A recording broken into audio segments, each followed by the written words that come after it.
Hello everyone, मैं हूँ रीटा उपाध्याय और आपका स्वागत है स्टडी विद रीटा में। आज हम भोपाल रियासत में बेगमों का शासन पढ़ेंगे। नवाबों का शासन मैं आपको पहले पढ़ा चुकी हूँ। अगर आपने नहीं देखा है तो प्लेलिस्ट बनी है चैनल पर, आप वहाँ जाके देख सकते हैं। ठीक है, तो बेगमों का शासन जानने के पहले हम सबसे पहले एक छोटा सा ओवरव्यू देख लेते हैं कि आखिर क्या क्या हुआ था, कितनी बेगमों ने यहाँ पर शासन किया था। तो कंटिन्यूअस यहाँ पर कुदैसिया बेगम से 4 बेगमें कंटिन्यू, मतलब बेटी से बेटी, बेटी से बेटी, बस इस तरह से शासिका बनती रही। बीच में एक आए थे नवाब हमीदुल्ला, उसके बाद फिर उनकी बेटी साजिदा अंतिम भोपाल रियासत की अंतिम बेगम थी। ठीक है, तो कुदैसिया बेगम का देखें हम कि वो किस तरह से भोपाल की पहली महिला शासिका बनी, क्योंकि इसके पहले जितने भी शासक हुए थे वो सब एक पुरुष थे। कोई महिला ने अभी तक यहाँ पर शासन नहीं किया था, इसलिए कुदैसिया बेगम जो है वो पहली हमारी महिला शासिका थी भोपाल की। तो किस तरह से ये बनी, तो इनके जो पति थे नज़र मोहम्मद ख़ां, उनकी मृत्यु जो है वो खेल खेल में हो गई थी। क्योंकि हुआ ये था कि जो कुदैसिया बेगम थे उनके छोटे भाई थे, तो उनके छोटे भाई महारानी के और उनके पति नवाब नज़र मोहम्मद ख़ां जो थे वो खेल रहे थे, और खेल खेल में ही उनके छोटे भाई ने उनके नवाब के बेल्ट से बंदूक निकाली और उन पर गोली चला दी, जिससे कि नवाब नज़र मोहम्मद ख़ां की मृत्यु हो गई थी। उसके बाद ब्रिटिश सरकार ने नवाब के जो भतीजे थे उन्हें वहाँ का शासक घोषित करने का निर्णय लिया, परंतु कुदैसिया बेगम जो थी उन्होंने इस बात का विरोध किया और किसी भी तरह से जो उनके भतीजे थे नवाब के, उसे 40,000 प्रतिवर्ष पेंशन दे कर के राज़ी कर दिया, और शासन की भागडोर कुदैसिया बेगम ने अपने हाथ में ले ली थी।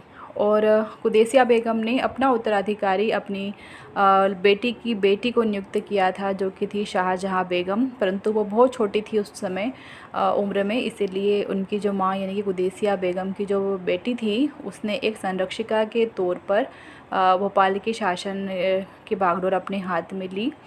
परंतु अच्छे कार्यों की वजह से ब्रिटिश सरकार ने कुदैसिया बेगम की जो बेटी थी सिकंदर जहाँ, उसे वहाँ का ऑफिशियली वहाँ की शासिका नियुक्त कर दिया था।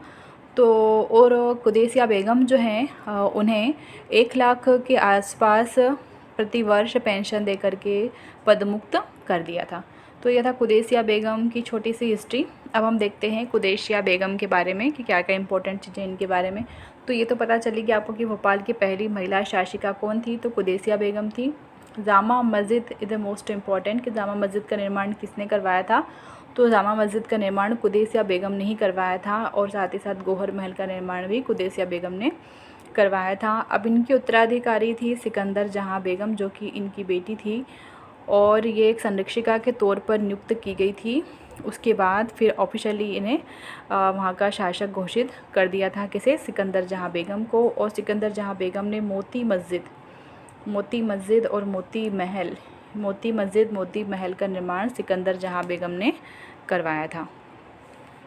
आगे चलते हैं, तो हम पिक देख लेते हैं। ये कुदैसिया बेगम है जो भोपाल की पहली महिला शासिका थी, और ये हैं इनकी बेटी सिकंदर जहाँ बेगम। ठीक है, आगे चलते हैं। सिकंदर जहाँ बेगम के खिलाफ सरकार कौन सी बनी, तो उनके खिलाफ सिपाही बहादुर सरकार बनी थी।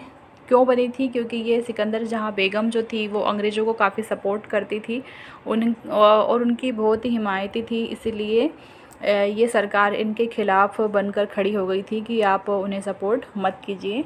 तो सिपाही बहादुर सरकार का बनने का मकसद यही था कि वो बहुत ज़्यादा अंग्रेज़ों को सहयोग दे रही थी, और इसी से कौन खुश हुए, उनके इसी कारण से अंग्रेज़ बहुत खुश हुए, जिससे कि वहाँ पर उनके सम्मान के लिए जबलपुर दरबार का आयोजन किया गया। और जबलपुर दरबार में वायसराय कैनिंग जो थे उन्होंने सिकंदर जहाँ बेगम को स्टार ऑफ इंडिया का अवार्ड दिया था। स्टार ऑफ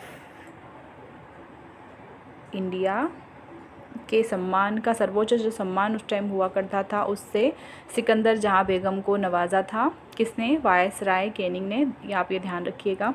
और जबलपुर दरबार का आयोजन किसके टाइम पर हुआ था, तो वो भी आपको याद रखना है कि सिकंदर जहाँ बेगम के टाइम पर ही जबलपुर दरबार का आयोजन हुआ था। अब राज्य की पहली जो जनगणना थी वो सिकंदर जहाँ बेगम के टाइम पर हुई थी, और दूसरी जनगणना जो कि आधुनिक पद्धति से की गई थी वो उनकी बेटी यानी सिकंदर जहाँ की जो बेटी थी कौन, शाहजहाँ बेगम उनके टाइम पर हुई थी। अब हम देख लेते हैं, ये है सिकंदर जहाँ बेगम जो कुदैसिया बेगम की बेटी थी और इनकी बेटी थी शाहजहाँ बेगम। ठीक है। अब शाहजहाँ बेगम ने शाहजहानाबाद नगर की स्थापना की थी। दोनों ही नाम सेम सेम है, कोई आपको याद करने में कोई डिफ़िकल्टी नहीं होगी। शाहजहाँ बेगम से ही शाहजहानाबाद बना। ठीक है। और शाहजहाँ बेगम ने न्याय, प्रशासन और स्थापत्य के क्षेत्र में काफ़ी महत्वपूर्ण कार्य किए। इन्होंने भोपाल इटारसी रेल लाइन का भी आरंभ किया था 1884 में, इन्हीं के टाइम पर हुआ था, शाहजहाँ बेगम के टाइम पर। और सद्र उस सदूर एक विभाग स्थापित किया था जो कि न्याय के लिए स्पेशली बनाया था उन्होंने। ये एक कोर्ट के समान इसे कह सकते हैं, ये कोर्ट स्थापित की थी सद्र उस सदूर के नाम से। ठीक है। और नूर मस्जिद और ताजुल मस्जिद इम्पॉर्टेंट है। नूर मस्जिद और ताजुल मस्जिद जो है शाहजहाँ बेगम ने बनवाई थी। अब हम देख लेते हैं कि शाहजहाँ बेगम कौन है। तो ये है शाहजहाँ बेगम और ये है उनकी बेटी जो कि अगली महिला शासिका होंगी किसकी, भोपाल रियासत की। तो ये है सुल्तान जहाँ या केकू सरू बेगम भी इन्हें कहते हैं और इन्हें ही अम्मा सरकार के नाम से भी जाना जाता है। ठीक है। तो ये जो अम्मा, ये जो हैं कौन, सुल्तान जहाँ बेगम, ये बहुत ही इम्पोर्टेंट है। इन्होंने बहुत सारे कार्य किए हैं, इसलिए आपको इन्हें बहुत अच्छे से पढ़ना है। अब हम पढ़ेंगे कि खुसरू बेगम या सुल्तान जहाँ बेगम के बारे में। तो इन्हें सबसे पहले इम्पोर्टेंट चीज़ कि इन्हें अम्मा सरकार के नाम से जाना जाता है। वज़ीर-उद-दौला की उपाधि जो है इन्होंने अपने पति, किसके पति, सुल्तान जहाँ के जो पति थे अहमद अली ख़ां, इन्होंने अपने ही पति को वज़ीर-उद-दौला की उपाधि प्रदान करी थी। और ये इनके बारे में एक चीज़ बहुत ज़्यादा इम्पोर्टेंट है कि ये जो सुल्तान जहाँ बेगम जो है इन्हें शिक्षा की संरक्षिका कहा जाता है, क्योंकि इन्होंने बहुत सारे स्कूलों का निर्माण करवाया था, जैसे सुल्तानिया बालिका विद्यालय और हमीदिया हाई स्कूल, जिसे कि उस टाइम पर अलेक्जेंड्रिया नोबल स्कूल कहते थे। तो इस टाइप से इन्होंने काफ़ी सारे स्कूलों का निर्माण करवाया था। ये 2 विद्यालय इंपॉर्टेंट थे, इसलिए इनके नाम यहाँ पे लिख दिए मैंने। और शिक्षा पर आयोजित अखिल भारतीय सम्मेलन जो हुआ था उसकी पहली महिला अध्यक्ष भी किसे बनाया गया था, केकू सरू बेगम या सुल्तान जहाँ बेगम को ही बनाया था उसकी अध्यक्ष, किसकी, अखिल भारतीय सम्मेलन की पहली महिला अध्यक्ष बनी थी सुल्तान जहाँ बेगम। आधुनिक नगर पालिका की स्थापना किसने की थी, तो वो भी करी थी सुल्तान जहाँ बेगम ने। अलीगढ़ मुस्लिम विश्वविद्यालय की पहली महिला चांसलर भी बनी थी कि सुल्तान जहाँ बेगम। और सदर महल जो उन्होंने बनवाया था उस टाइम पर, वो आज भोपाल नगर निगम का मुख्यालय है। और इन्हीं के बेटे थे नवाब हमीदुल्ला, ये सबसे छोटे बेटे थे बेगम के, जिसे इन्होंने नवाब वहाँ का नियुक्त किया था, भोपाल रियासत का अगला। और इन्हें हमीदुल्ला को नवाब बनाने के लिए इन्हें इंग्लैंड तक गई थी ये, क्योंकि इसके पहले नवाब हमीदुल्ला के पहले सारी लेडीज़ों का शासन था। ये आखिरी नवाब थे उस टाइम के, नवाब हमीदुल्ला, जो कि सुल्तान बेगम के बेटे थे। ठीक है।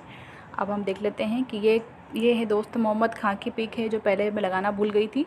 ये है नवाब हमीदुल्ला जो कि आखिरी नवाब थे, और ये है इनकी बेटी, नवाब हमीदुल्ला की बेटी है ये साजिदा बेगम, जो कि भोपाल की अंतिम बेगम थी। और ये वास्तविक बेगम ना होकर के आभासी बेगम थी, क्योंकि जब ये बेगम बनी थी उस टाइम पर भोपाल क्या था, भारत संघ में भोपाल का विलय हो गया था। और इन साजिदा बेगम जो हैं इन्होंने हरियाणा के पटौदी ख़ानदान के नवाब से शादी करी थी, और उनके बेटे क्रिकेटर बने। और क्रिकेटर जो थे उन्होंने हमारी फिल्म इंडस्ट्री की हीरोइन शर्मिला टैगोर से शादी करी, और उनके बेटे बने सैफ अली खान। ठीक है। तो इस तरह से ये क्रम चलता आ रहा है। और ये है दोस्त मोहम्मद खां। तो ये आज का छोटा सा वीडियो, सारे फैक्ट इंपॉर्टेंट है, आप इसका स्क्रीनशॉट खींच लीजिए। और अपने इस याद करने के लिए एक अच्छी ट्रिक बताती हूँ आपको कि इसको आप स्क्रीनशॉट खींच करके अपने मोबाइल के वॉलपेपर के रूप में आप इसे यूज़ करिए, क्योंकि बुक्स अगर हम रखें या नहीं रखें फिर भी मोबाइल ज़रूर हाथ में रहता है। तो आप 2 से 3 बार भी अगर उस स्क्रीनशॉट को वॉलपेपर के रूप में देखेंगे तो आपको सारे फैक्ट याद हो जाएंगे। तो चलिए, चैनल को सब्सक्राइब करना बिल्कुल भी ना भूलें, शेयर कर दीजिए, और थैंक्स फॉर वॉचिंग।